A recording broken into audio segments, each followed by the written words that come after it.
Jadi menurut Ibnu Burhan dalam Qaul Qadim, kalau ada orang meninggal dunia diketahui itu meninggalkan sholat, maka sebelum wafat, sebelum dibagi waris, maka tirkah harta peninggalnya itu diambil dahulu untuk mengganti sholat yang ditinggalkan itu.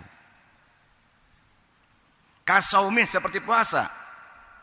Wa fi wajhin alaihi katsirun, dalam satu sisi katsirun banyak min ashabina, dari sebagian sahabat-sahabat kami di mazhab Syafi'i, annahu sungguhnya yud'imuh memberikan makanan an kulli salatin, dalam setiap satu salat muddan, satu mud.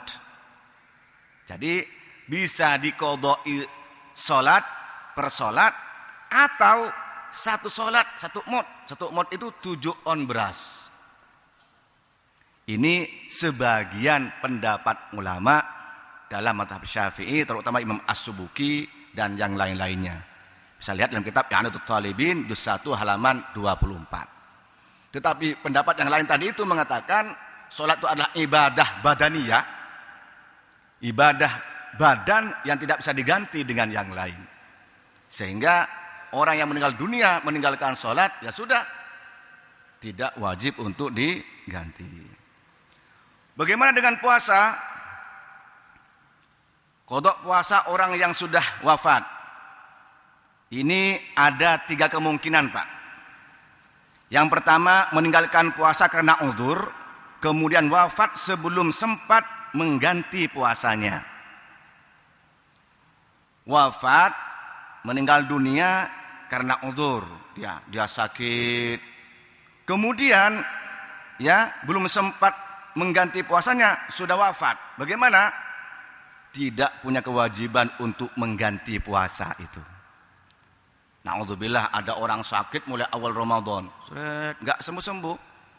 Pas malam lebaran wafat. Ya sudah, enggak wajib diganti puasanya, enggak wajib apa-apa. Kenapa? Karena dia memang tidak kuat untuk berpuasa. Itu.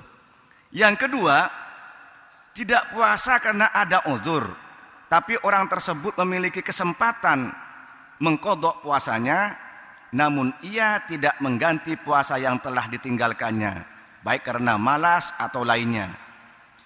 Sakit waktu bulan Ramadan, Pak. Setelah lebaran sembuh, sehat.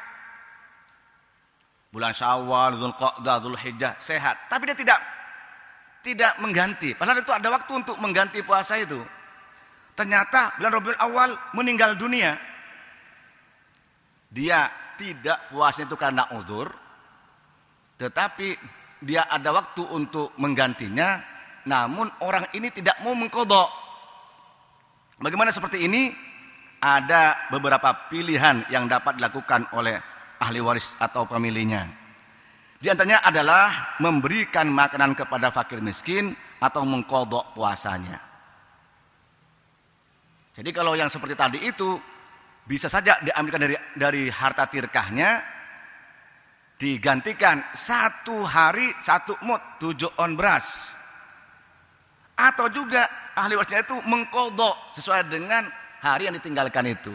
15 hari 15 hari, 20 hari ya 20 hari, seperti itu. Yang ketiga, tidak berpuasa tanpa ada alasan yang dibenarkan, kemudian ia meninggal dunia sebelum mengganti puasanya. Tidak karena sakit, tidak karena bepergian, ya memang museng berita senangkah alias sengkah.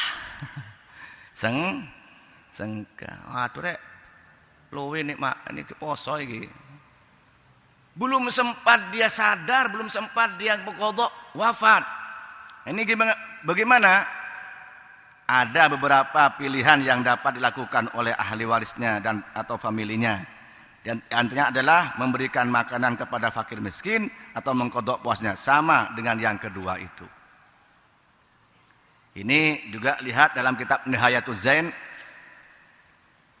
Wa man mata, dan barang siapa yang meninggal dunia, wa alaih, dan wajib baginya siyamu Ramadan, puasa Ramadan, au nazarin, atau puasa nazar, au kafaratin, atau puasa kafarat, qabla imkani fi'lihi, sebelum sempat mengerjakannya, bi anistamarra maraduhu, dengan hendaknya terus-menerus sakitnya, alladzi la yurja buruhu, yang tidak dapat diharapkan sembuhnya, aw safaruhul mubah, atau perjalanan yang diperbolehkan, ila mautihi, sampai dia meninggal dunia, fala tadaraka, maka tidak mendapatkan dia lil faiti, terhadap puasa yang sudah tertinggal itu, bil fityati, dengan fityah, wala bil qada, dan tidak dengan qada, wala isma alaih, dan tidak dosa kepadanya, li adami taksirihi, karena dia tidak sembrono.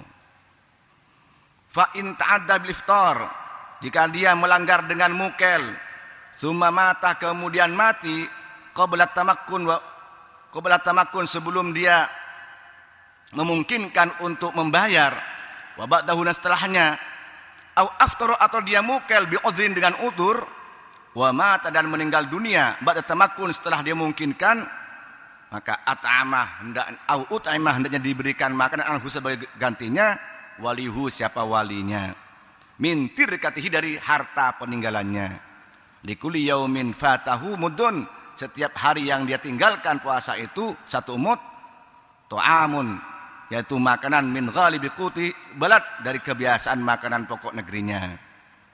Fa illam yakun lahu tirkah, maka jika tidak punya harta peninggalan, lam yalzamul wali, tidak wajib wali anaknya dan keluarganya itu it'amun, memberikan makanan, wala saumun, tidak juga wajib untuk berpuasa. Balusan dzalika, bahkan disunahkan demikian itu, li khabarin, karena sebuah ada hadis, man mata wa alaihi siyamun sama anhu waliyuhu. Man, barang siapa, mata, yang mati, wali, dan punya kewajiban kepadanya, siyamun, puasa, somah, maka bisa mengganti puasa, anhu, dari orang yang meninggal dunia itu, walihu, siapa walinya. Juga ini berdasarkan hadis Sunan Ibnu Majah nomor 1749, wa an ibni Buraidah an abihi qala ja'at imra'atun ila Nabi sallallahu alaihi wasallam faqalat ya Rasulullah inna ummi matat wa 'alaiha saumun afa asumu anha, qala na'am. Dari Ibnu Buraidah, dari ayahnya, qala, berkata Ibnu Buraidah, ja'at, datang, imra'atun, seorang perempuan, ilan Nabi, kepada Nabi Muhammad sallallahu alaihi wasallam, faqalat, maka berkata siapa perempuan itu, ya Rasulullah, wahai Rasulullah, inna ummi, sesungguhnya ibuku, matat, sudah wafat Rasul, wa alaiha, dan punya tanggungan dia, saumun, puasa, afa asumu anha, apakah aku bisa berpuasa menggantikan puasa orang tua saya, wahai Rasul? Qala na'am, iya, kata Rasulullah, bisa anaknya menggantikan puasa ibunya. Ini dalam hadis Sunan Ibnu Majah nomor 1749.